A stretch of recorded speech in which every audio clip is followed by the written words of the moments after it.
Parmi les films français en compétition à Cannes, celui de Michel Hazanavicius, Le Redoutable, qui sortira le 13 septembre en salle, c'est l'histoire de Jean-Luc Godard, vue par l'ex-épouse du réalisateur de légende, Anne Wiazemski, romancière, celle qui fut l'actrice de La Chinoise en 1968, avait écrit dans son livre Un an après, un personnage odieux mais émouvant et drôle. Mai 68 aura raison de leur couple, incarné à l'écran par Louis Garrel et Stécie Martin. Sabrine Kasbaoui et Alexandra Rouault nous en parlent. Pape du cinéma français, héros de la nouvelle vague, réalisateur d'À bout de souffle. Pourquoi tu mets jamais de soutien-gorge? Écoute, parle pas comme ça. Bon, je m'excuse. Mais aussi du mépris ou encore de Pierrot le Fou. Malgré son retrait de la vie médiatique, Jean-Luc Godard continue d'animer la croisette. Et nous accueillons donc maintenant l'équipe du film Le Redoutable,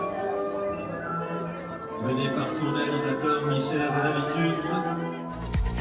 Après OSS 117, The Search et The Artist, Michel Hazanavicius fait du célèbre réalisateur le héros de sa nouvelle comédie, Le Redoutable. Les vrais acteurs, moi je trouve ça con. Je les méprise. C'est vrai, vous leur dites de pleurer, ils pleurent. Vous leur dites de rire, ils rient. Vous leur dites de marcher à quatre pattes, ils le font. Enfin, je trouve ça grotesque. Une adaptation des deux romans d'Anne Wiazemski, Une année studieuse et Un an après, Musée, épouse de Jean-Luc Godard entre 1966 et 1970. J'ai essayé de ne pas illustrer le livre, mais d'en faire un objet de cinéma, et un objet de cinéma qui rend hommage à Godard, ce Godard de ces années-là. Il réalise La Chinoise en 67, il a la prescience qu'il est en train de se passer un mouvement étudiant qui va se mettre en place, et quand sort le film, arrive 68. C'est-à-dire qu'il a été un précurseur de ça. J'avais une idée depuis longtemps de faire un film sur les étudiants, qui sont les seuls gens qui me sentent un peu d'affinité, où j'ai l'impression d'être un vieil étudiant, si vous voulez.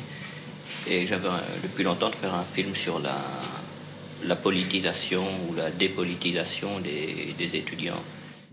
Avec La Chinoise, Jean-Luc Godard amorce le grand virage qu'il va faire prendre à son cinéma. Engagé, il lui donne alors un tour résolument politique. L'engagement, c'était surtout fait d'un refus total de retourner au cinéma qu'il avait pratiqué jusque-là. Quand il disait « c'est fini, je ne ferai plus de films », ses amis, Cournot, Rosier, Bamban, moi, on ne l'a pas pris au sérieux. Et ça l'était.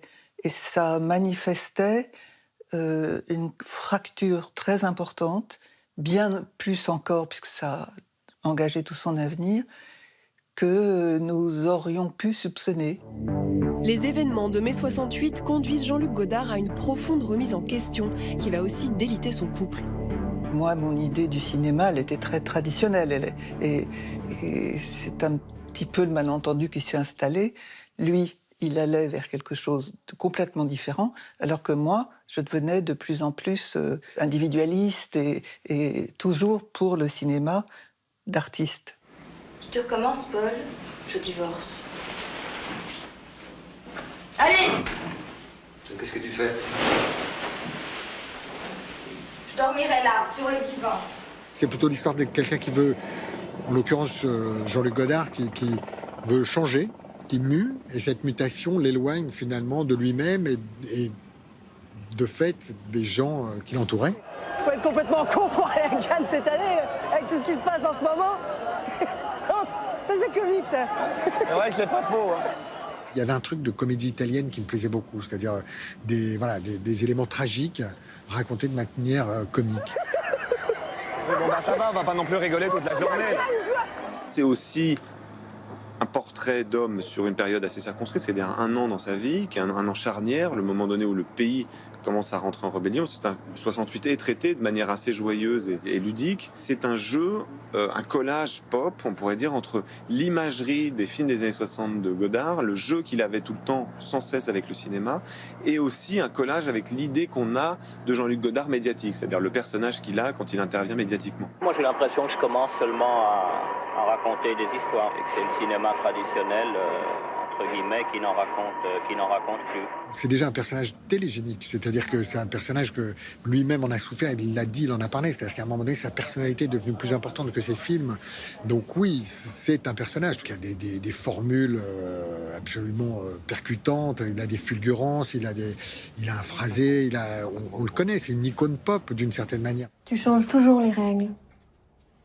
Oui, je change toujours les règles, oui. Et alors? Alors, il en pense quoi, le maestro de votre redoutable? Je l'ai tenu au courant de toutes les étapes, et s'ils veulent voir, je serais ravi de lui montrer. Nous avons d'excellents non-termes, voilà, tous les deux. Ainsi va la vie à bord du redoutable. Ainsi va la vie à bord du redoutable.